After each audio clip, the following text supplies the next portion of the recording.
Baxter in Saint Isidore, which is in Quebec near Montreal, and at the time we were living in the Caribbean in Saint Martin, and so obviously where he was born was in a French-speaking area, so the first words that he learned were in French.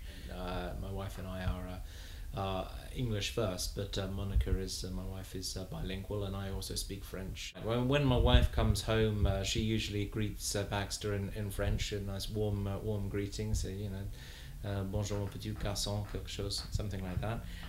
But I'll usually speak to him in English. We also moved from the Caribbean to here, which of course in Ottawa, and of course Ottawa is also a bilingual place, so it's quite useful really. Down the park, some people speak French, some people speak English, and it's helpful to know that in an emergency he could respond to commands in both languages. Four. Pat. Assis. Restez là.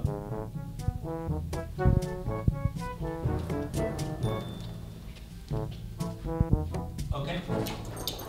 Sit. Stay.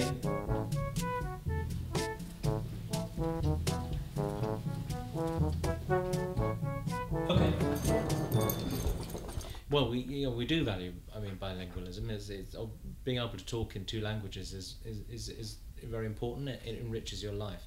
You're able to read more newspapers, more books, watch more television, and of course, able to have better relationships with people who speak both languages.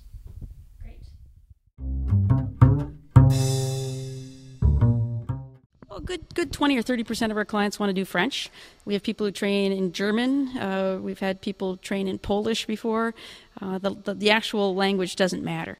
The dogs are quite accurate with hand signals. They'll rarely make mistakes with hand signals, whereas with verbal signals, they seem to occasionally need to guess at what it is that you wanted them to do, which just speaks to the fact that they are dogs that communicate with body language. They don't communicate through the spoken word themselves. To teach a dog a new signal for something they already understand, what we do is we first of all present the new word. In this case, I'm going to use the French word couche for down. And then after that, I use the other command she currently understands. So I could use the word down, or I could use the hand signal. But the important thing is that they don't come together. They come one after the other. The dog will learn to anticipate that the word couche is actually a predictor that I'm about to tell her to lie down. And she's going to move in advance, trying to get the reward all that much quicker. Down.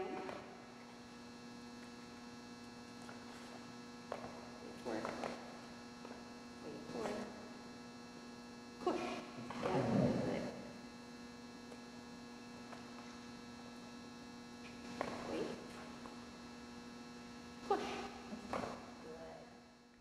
There is a long domestication process with humans and dogs, and it's actually been defined as a co-domestication. We've recognized similar traits, both being social species, canines and humans. So we've been able to, over time, recognize similar traits and basically take advantage of those traits for the benefit of both species.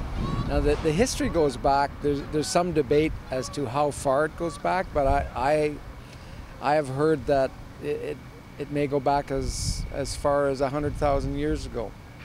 Learning is it's essentially how we learn, how all social species learn, it's looking at the basic principles of learning.